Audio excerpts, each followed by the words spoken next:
আজকের ভিডিওটা একটু অন্য রকম ভাবে শুরু করার ইচ্ছে। আজকে আপনাদেরকে শুরুতে একটা প্রশ্ন রাখবো। আপনারা আগে বলুন কার সম্বন্ধে আজকের ভিডিও। এক, যাকে ব্রিটিশ জেনারেলরা ধূর্ত শেয়াল বলতেন।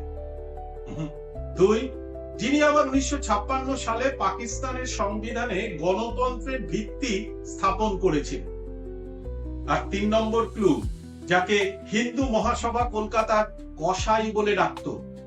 আজ আমরা আবেগের ঊর্ধ্বে উঠে কেবল ব্রিটিশ ইন্টেলিজেন্স রিপোর্ট, ভাইসরয়ের গোপন চিঠি এবং আত্মজীবনীর পাতা থেকে উন্মোচন করব সেই হোসেন সোহরাওয়ার্দীর দুই বিপরীত মুখ। মনস্তত্ত্ববিদেরা বলেন, চরম উচ্চাকাঙ্ক্ষা মানুষকে একই সাথে ত্রাণকর্তা এবং ধ্বংসকারীতে পরিণত করতে পারে। আধুনিক দক্ষিণ এশিয়ার ইতিহাসে হোসেন শহীদ সোহরাওয়ার্দীর চেয়ে বড় কোনো মনস্তাত্ত্বিক ধাঁধা আর নেই। যাকে ব্রিটিশ জেনারেলরা ধূর্ত শেয়াল বলতেন, যাকে হিন্দু মহাসভা কলকাতার কসাই বলে ডাকত, তিনি আবার 1956 সালে পাকিস্তানের সংবিধানে গণতন্ত্রের ভিত্তি স্থাপন করেছিলেন। 16ই আগস্ট 1946, ডাইরেক্ট অ্যাকশন ডে। ইতিহাসবিদদের কাছে এটি দ্য গ্রেট ক্যালকাটা কিলিং। শুরু করি ঐতিহাসিক দলিল। দলিল নম্বর 1, ব্রিটিশ ভারতের তৎকালীন ইস্টার্ন কমান্ডের জিওসি স্যার ফ্রান্সিস টুকার তার বই ওয়াইল মেমোরি সার্ভস এ লিখেছেন, দাঙ্গার সময় সোহরাওয়ার্দী লালবাজার পুলিশ কন্ট্রোল রুমে সশরীরে উপস্থিত ছিলেন। টুকারের ভাষ্য মতে মুখ্যমন্ত্রী সেখানে বসে পুলিশ অফিসারদের কাজে বাধা দিচ্ছিলেন, যা দাঙ্গার আগুনে ঘি ঢেলেছিল। ঐতিহাসিক দলিল 2, স্পেন্স এনকোয়ারি কমিশনের নথিপত্রে প্রমাণিত যে 16ই আগস্ট সরকারি ছুটি ঘোষণা করার সিদ্ধান্তটি ছিল সোহরাওয়ার্দীর একক এবং জেদি সিদ্ধান্ত। তৎকালীন ভাইসরয় লর্ড ওয়েভেল তার ডায়েরিতে উল্লেখ করেছেন, এই ছুটি দাঙ্গাকারীদের সংগঠিত হওয়ার সুযোগ করে দিয়েছিল। কিন্তু মুদ্রার উল্টো পিঠও আছে।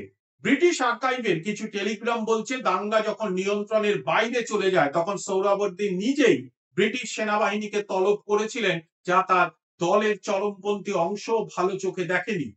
দাঙ্গার কলঙ্ক মাথায় নিয়েও 1947-এর শুরুতেই সোহরাওয়ার্দী নিলেন এক অবিশ্বাস্য ইউটার্ন।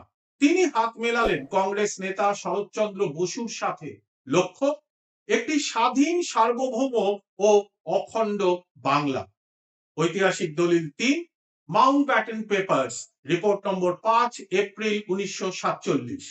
এই রিপোর্টে লর্ড মাউন্টব্যাটেন লন্ডনে লিখছেন, সোহরাওয়ার্দী তাকে সতর্ক করেছেন যে কলকাতা ছাড়া বাংলা ভাগ হলে পূর্ব বাংলা একটি রুরাল স্লাম বা গ্রাম্য বস্তিতে পরিণত হবে। ঐতিহাসিক দলিল 4, 20 মে 1947। শরৎচন্দ্র বসুর বাসভবনে স্বাক্ষরিত হয় বসু সোহরাওয়ার্দী ফর্মুলা।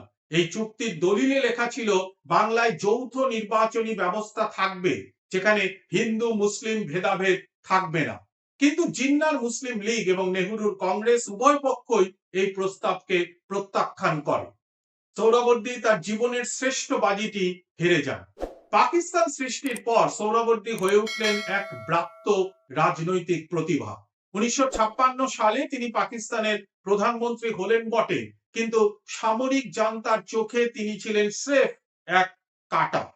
ঐতিহাসিক দলিল 5, জেনারেল আইয়ুব খান তার ডায়েরি ফ্রেন্ডস নট মাস্টার্স এ লিখেছেন, সোহরাওয়ার্দী ছিলেন অত্যন্ত বিপজ্জনক এবং চতুর। আইয়ুব তাকে রাজনীতি থেকে সরানোর জন্য ইবিডিও মানে ইলেক্টেড বডিজ ডিসকোয়ালিফিকেশন অর্ডার এই আইনটি ব্যবহার করেন।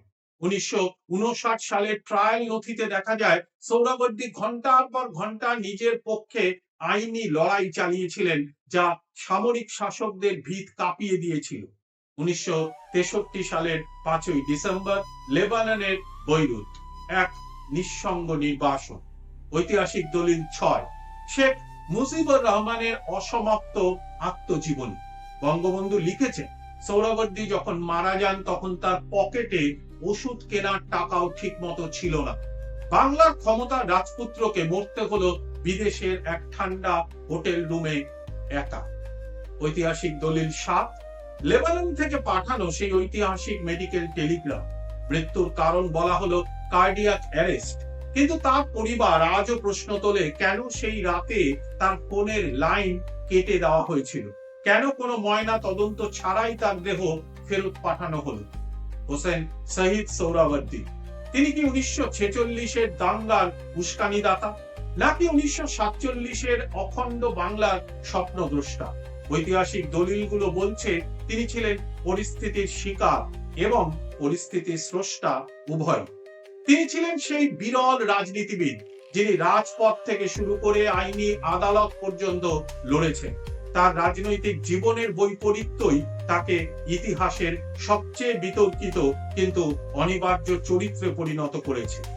ইতিহাসের আয়নায় সোহরাওয়ার্দীকে আপনি কিভাবে দেখছেন? আপনার বিশ্লেষণ আমাদের কমেন্টে জানান। ইতিহাসের গভীর তথ্যের জন্য আমাদের চ্যানেলটি সাবস্ক্রাইব করুন, সাথে থাকুন।